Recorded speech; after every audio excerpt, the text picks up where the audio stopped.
आज ब्रह्मपुर महानगर पक्षर मेयर एवं उपमेयर रही सहित कॉर्पोरेटर समस्त मिलित भाव में जिलापाल को आज साक्षात कर ब्रह्मपुर महानिगम की असुविधा रही कौन रही तार आलोचना करने मेयर नेतृत्व में आसी समस्त कॉर्पोरेटर आसछन्ती। मैडम कौन आज जिलापाल को साक्षात करेंगे कौन आज जिलापाल साक्षात कर प्रमुख काम है ब्रह्मपुर महानगर निगम इनसफिशिएंट फंड पाई एवं इनसफिशिएंट कर्मचारी स्टाफ मानक पाई वर्तमान तार विकास काम बंद हो जाए। आपण समस्ते जानते जेकोसी विकास काम करने को अर्थर आवश्यकता रही है ता सहित आपणकर कर्मचारी इवन जेई माने भी नहांती बर्तन तो ता सहित एवं आप देखुं ग्रेटर ब्रह्मपुर हवा जाऊँगी 14टी पंचायत अलरेडी मिसीगला तो से मिसवा नोटिफिकेशन अलरेडी हो गला तो ये भितर आम टोटाल विकास काम अटकी जाइए एवं ता सहित भत्ता 5000 भत्ता नुआ भत्तादारी माने बसचंती किंतु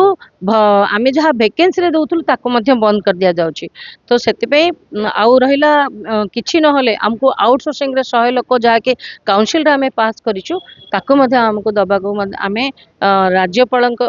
जिलापाल जरिया रे राज्यपाल को पठेचु एवं आशा करुचु ता खूब शीघ्र मुख्यमंत्री पाखक आसीबो एवं ईडी मिनिस्टर पाखक आसीबो एवं आमे खूब शीघ्र ईडी मिनिस्टर मध्य साक्षात करियाकू एवं मुख्यमंत्री मध्य साक्षात करियाकू जीवो। निश्चित भाव में देखुले ये होचंती ब्रह्मपुर बीएमसी महानगर निगम रही जो मेयर मैडम कहते से अनसफिसीयंट फंड रही एवं कर्मचारी अभाव रही तेणुक निश्चित भाव में एठारे बढ़िबार आवश्यकता रही तेणुक जिलापाल जरिया महामहिम राष्ट्रपति को जो रही राज्यपाल को एक दाबीपत्र प्रदान कर उल्लेख रखिंट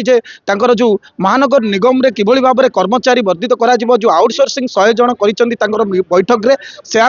पारित करेंगे एवं जो इनसफिसीयंट फंड रही वृद्धि करें महानगर निगम उन्नति हम अभिवृद्धि होबार लक्ष्य रखा जाए तेणुक से विनीत अनुरोध कर यथाशीघ्र तर्जमा कर पुंखानुपुंख तदंत कर आमको फंड देले महानगर निगम अभिवृद्धि हम बोली आशा पोषण कर Chhatrapur Sudhir Kumar report MBC news.